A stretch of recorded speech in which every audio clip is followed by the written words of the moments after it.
Hello students, welcome everyone. Today our topic is preposition.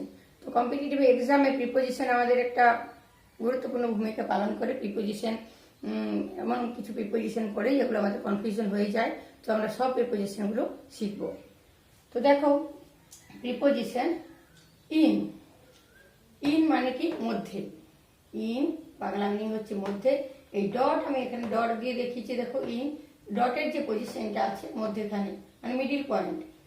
তো in মানে মধ্যে, মাঝে বা মধ্যে বোঝালে ইন ব্যবহার করা হয়।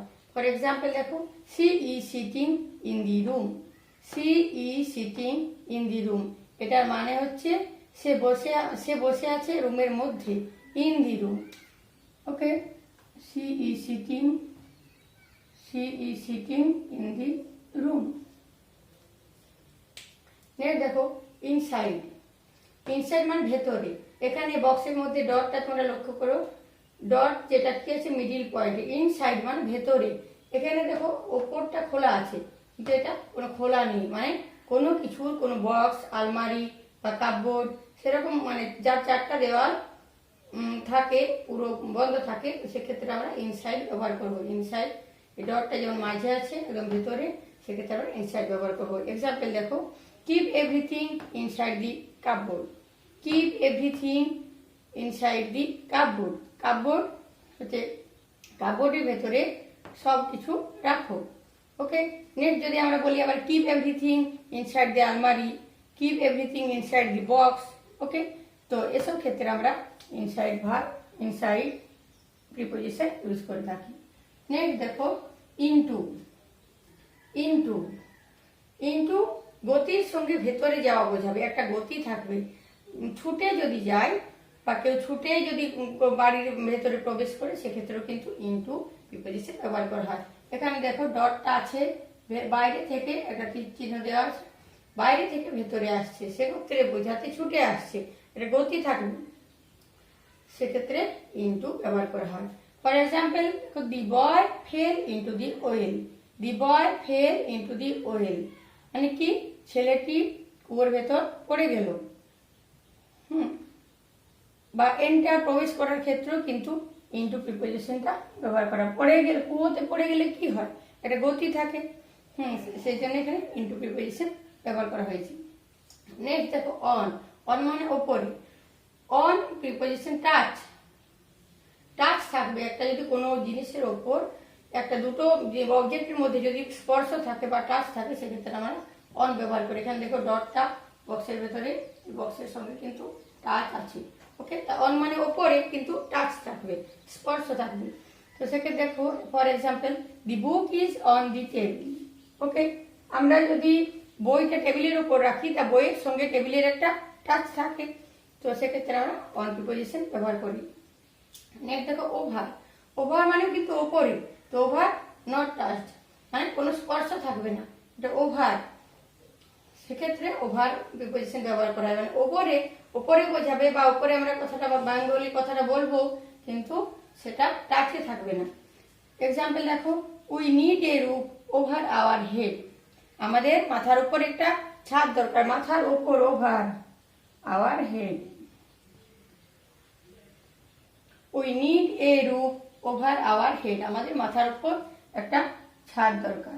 ওকে, তো সেক্ষেত্রে যে মাথার উপর ছাদ, সেটাকে আমাদের মাথার সঙ্গে ছাদের কোনো স্পর্শ নেই বা কোনো টাচ নেই, তো সেক্ষেত্রে সেই এরকম সেন্টেন্সের ক্ষেত্রে আমরা ওভার প্রিপোজিশন ব্যবহার হয়ে থাকে।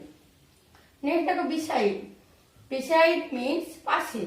এখানে বক্সটা লক্ষ্য করো, ডটটা কি পাশে আছে, এরকম পাশে বোঝাতে বিসাইড ব্যবহার করা হয়। এক্সাম্পল দেখো, হি স্যাট বিসাইড মি, সে আমার পাশে বসেছিল, হি স্যাট বিসাইড মি, পাশে বোঝাতে বিসাইড ব্যবহার করা হয়। নেক্সট দেখো, টু প্রিপোজিশন, টু, এখানে তীর চিহ্নটা দেখো বক্সের কাছে। ওকে, টু মানে কোনো গন্তব্যে যাওয়া বোঝাতে, কোনো একটা গন্তব্যে যাচ্ছে বোঝাতে টু প্রিপোজিশন ব্যবহার করা হয়। টু মানে তে বা প্রতি, তো কোথাও যাচ্ছে। যেমন ফর এক্সাম্পল দেখো, রেখা ইজ গোয়িং টু স্কুল, এখানে একটা স্কুল হচ্ছে, এটা গন্তব্য, গন্তব্যস্থল, এখানে রেখা যাচ্ছে, রেখা ইজ গোয়িং টু স্কুল মানে কোথাও যাওয়া বোঝাতে একটা কোথায় যাবে, একটা তো জায়গায় যাবে, একটা কোনো গন্তব্যে যাবে, সেক্ষেত্রে তার আগে সেই প্লেসটার আগে কিন্তু টু প্রিপোজিশন ব্যবহার করা হয়। ওকে, নেক্সট দেখো ফ্রম। ফ্রম মানে কি? কোথাও থেকে। ফ্রম মানে থেকে, মানে কোনো প্লেস থেকে, থেকে কথাটা বোঝালে আমরা ফ্রম ইউজ করব। Vinod is coming from Agra. Vinod is coming from Agra. Vinod Agra থেকে আসছে। তাহলে এখানে কি? আগ্রা থেকে, একটা প্লেস, কোনো জায়গা থেকে, একটা প্লেস থেকে যদি আসার কথা বলা হয় বা কোনো জায়গা থেকে বোঝায়, সেক্ষেত্রে আমরা ফ্রম ইউজ করি। নেক্সট দেখো বাই। বাই মানে কোনো বাহন করে, কোনো গাড়ি করে যাওয়া বোঝার ক্ষেত্রে আমরা বাই ব্যবহার করি। যেমন বাই আবার অন্যভাবে আমরা ইউজ করি, তো সেটা পরে বলছি। আই এম গোয়িং বাই কার। ওকে, তাহলে আমরা কোনো গাড়ি করে যাচ্ছি, তার আগে কিন্তু বাই প্রিপোজিশন হয়। নেক্সট দেখো অন। পায়ের ওপর দিয়ে হাঁটা বোঝাতে। যেমন এক্সাম্পলটা দেখো, তাহলে তোমাদের ক্লিয়ার হবে। এটা মনে হয় দেখা যায়নি, ওয়েট করো।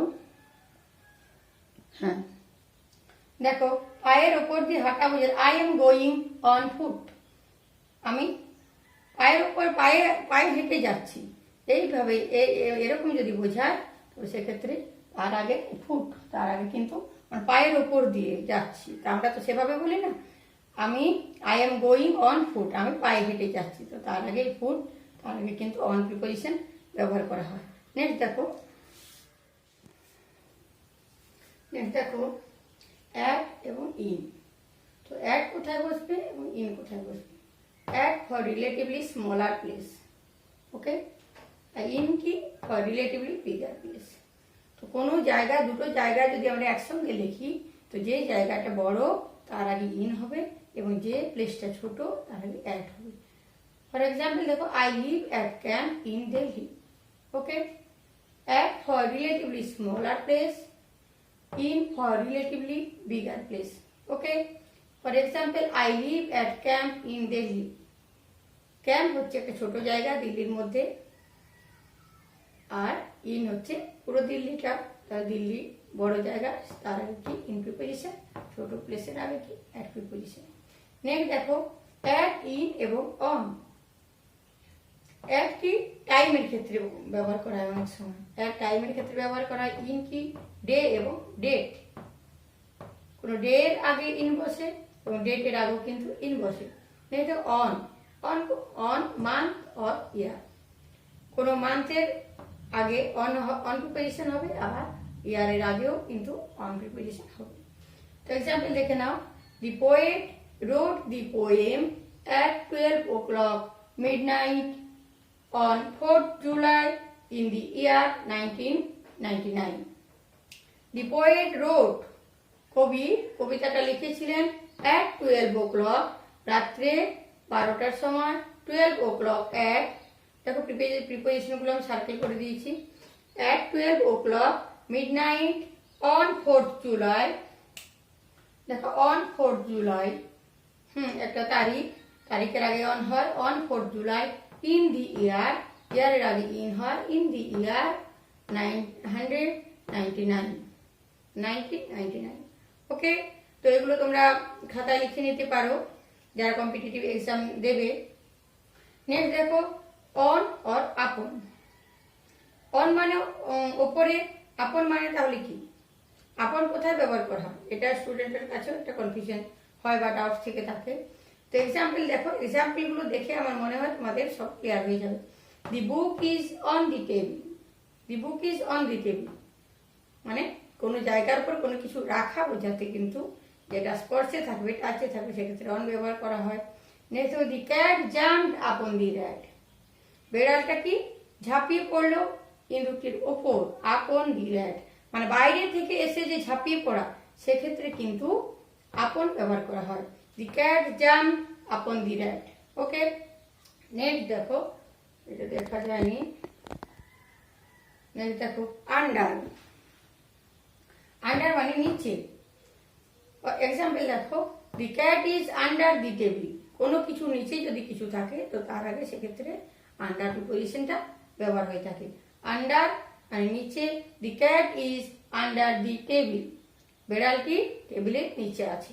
ওকে, নেক্সট দেখো এখানে দেখো বিসাইড, বিসাইডস। বিসাইড মানে কি, BSID, বিসাইড মানে পাশে।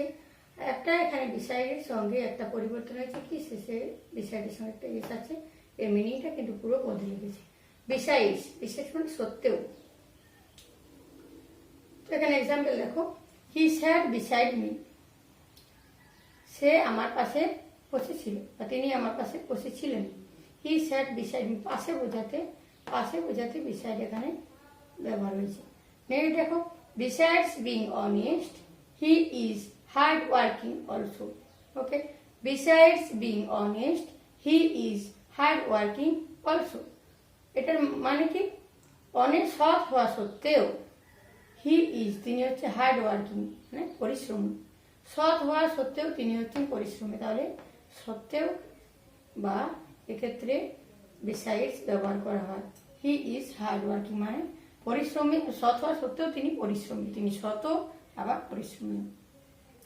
নেক্সট দেখো বিফোর, প্রিপোজিশন বিফোর। বিফোর মানে আগে, আই কেম বিফোর ইউ, আমি তোমার আগে এসেছি, আগে, I came before you.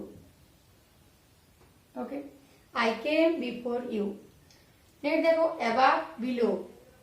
Above মানে উপরে, বিলো মানে নিচে। একটা mark, standard mark, level mark, দেখো একটা স্ট্যান্ডার্ড লেভেল, সেই লেভেলের নিচে যদি হয় সেক্ষেত্রে বিলো প্রিপোজিশন হয়, বা সেই স্ট্যান্ডার্ড লেভেলের উপরে যদি থাকে সেক্ষেত্রে আমরা অ্যাবাভ ইউজ করি। তো এক্সাম্পল দেখো, your English is above average, মানে তোমার ইংলিশটা কি অ্যাভারেজের তুলনায় উপরে আছে।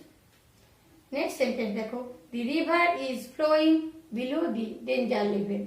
একটা স্ট্যান্ডার্ড লেভেল আছে, এখানে একটা ডেঞ্জার লেভেল, যে লেভেলে গেলে বিপদ হতে পারে বা ডেঞ্জার, তো সেক্ষেত্রে তার লেভেলের নিচে কি, river is flowing below the danger level, danger লেভেলের নিচে নদীটি বয়ে চলছে। ওকে, নেক্সট দেখো with or by, preposition with or by. With কোথায় ব্যবহার হয় আর বাই কোথায় ব্যবহার হয়। কর্তা বা ডুয়ার, যে কাজটি করছে তাকে আমরা কর্তা বলি। তো কর্তা বা ডুয়ার ক্ষেত্রে বাই, আর কোনো ইনস্ট্রুমেন্টের ক্ষেত্রে উইথ। এক্সাম্পলটা দেখো, তাহলে তোমাদের আরো ক্লিয়ার হয়ে যাবে। He was killed by his servant, he was killed by his servant with a knife. তাহলে এখানে কি, নাইফ একটা ইনস্ট্রুমেন্ট, তো তার আগে উইথ প্রিপোজিশন হয়েছে। বাই হিজ সার্ভেন্ট মানে এটা যে কাজটা করছে, হি ওয়াজ কিল্ড বাই, যে এই কিল কাজটা যে করছে তার আগে কিন্তু doer, servant, his servant is the doer, তো তার আগে বাই প্রিপোজিশন ব্যবহার করা হয়। খুবই ইজি। নেক্সট দেখো before preposition and after preposition.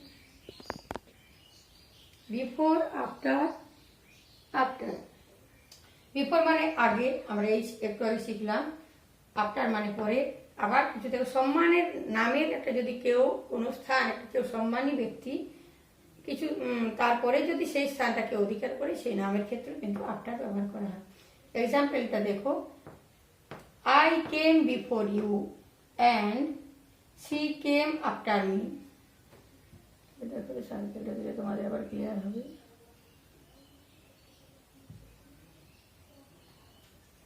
I came before you and she came after me. আমি তোমার আগে এসেছিলাম, আমি তোমার আগে এসেছিলাম। she came after me, সে আমার পরে এসেছিল। এখানে পরের ক্ষেত্রে পর বোঝাতে আফটার প্রিপোজিশন ইউজ হয়েছে। নেক্সট সেন্টেন্স দেখো, next example, he named his school, এখানে নেমড হবে, he named his school after his father, তার বাবার পর সে স্কুলে নাম করেছে। এই ক্ষেত্রেও কিন্তু আফটার প্রিপোজিশন ইউজ করা হয়। he named his school after his father, তার বাবার পর সে স্কুলে নাম করেছে। নেক্সট দেখো,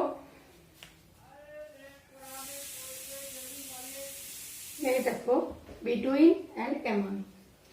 তো between when there are two in number, যখন দুজনের মধ্যে কোনো কিছু বোঝাবে সেক্ষেত্রে between হবে। among when there are more than two in numbers, যখন 2 এর অধিক শঙ্খ বোঝাবে, তার মাঝে কার কিছু বোঝাবে, সেক্ষেত্রে কিন্তু অ্যামাং ব্যবহার করা হয়। এক্সাম্পলটা দেখো, mother distributed the sweets between Ram and Shyam. Mother distributed the sweets between Ram and Shyam. এখানে কি মা মিষ্টি ভাগ করে দিয়েছিলেন রাম এবং শ্যামের মধ্যে। সেখানে দুজনের মধ্যে বোঝাচ্ছে, তাহলে দুজনের মধ্যে বোঝালে বিটুইন, আর দুইয়ের বেশি জনের মধ্যে বোঝালে কিন্তু অ্যামাং। নেক্সট সেন্টেন্স দেখো, next example, he distributed the sweets among the students of the school. He distributed the sweets, সে মিষ্টি ভাগ করে দিয়েছিল অ্যামাং দি স্টুডেন্টস, স্টুডেন্টসদের মধ্যে। স্টুডেন্টস মানে একজন নয়, অনেক স্টুডেন্টসদের মধ্যে ভাগ করে দিয়েছিলেন। অফ দি স্কুল, স্কুলের অনেক ছাত্রছাত্রীদের মধ্যে ভাগ করে দিয়েছিলেন। তাহলে কি অনেক জনের মধ্যে বোঝালে অ্যামাং, আর দুজনের মধ্যে বোঝালে বিটুইন। ওকে, আশা করি তোমাদের এটা ক্লিয়ার হয়েছে। নেক্সট দেখো, for, or and since. When, since কখন? When starting point of time is given. যখন কোনো কাজের শুরুর সময়টা দেওয়া থাকবে, একটা সময়, একটা টাইমটা নির্দিষ্ট হবে, সেক্ষেত্রে সিন্স প্রিপোজিশন ইউজ করা হয়। Next for, when period is given. যখন একটা period of time, long period of টাইমের কথা বলা হবে, কোনো নির্দিষ্ট টাইমের কথা বলা হবে না, সেক্ষেত্রে ফর ইউজ করা হয়। এক্সাম্পলটা দেখো, he has been living here for 2 years। তিনি এখানে বসবাস করছেন কি ফর 2 years, 2 বছর ধরে বসবাস করছেন। এখানে একটা পিরিয়ড অফ টাইমের কথা বলা হয়েছে, সেজন্য ফর ইউজ হয়েছে। Okay, next sentence, I have been living here since 1995। আমি এখানে বসবাস করছি কি 1995 থেকে। তাহলে 1995 হচ্ছে একটা নির্দিষ্ট সাল, একটা নির্দিষ্ট সময়ের কথা এখানে আছে, সেই জন্য সিন্স প্রিপোজিশন ইউজ করা হয়েছে। নেক্সট সেন্টেন্স, নেক্সট প্রিপোজিশন দেখো, in front of. In front of মানে সামনে বোঝাতে।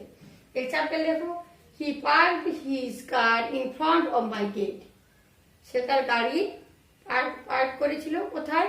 In front of my gate, আমার গেটের সামনে। এই ইন ফ্রন্ট অফ এক্ষেত্রে ব্যবহার করা হয়। নেক্সট দেখো, প্রিপোজিশন এগেনস্ট। এগেনস্ট মানে বিরুদ্ধে বা ঠেক দিয়ে। আই অ্যাম এগেনস্ট টেরোরিজম, আমি টেরোরিজমের বিরুদ্ধে। আই অ্যাম এগেনস্ট টেরোরিজম, তাহলে এই ক্ষেত্রে এগেনস্ট প্রিপোজিশন ব্যবহার করা হয়। Don't stand against the railing, রেলিংয়ে ঠেক দিয়ে দাঁড়িও না। Don't stand against the railing, রেলিংয়ে ঠেক দিয়ে দাঁড়িও না। তাহলে এগেনস্ট এর আমরা দুটো ব্যবহার এখানে পেলাম। ওকে, নেক্সট প্রিপোজিশন কি? অ্যাক্রস। নেক্সট প্রিপোজিশন দেখো,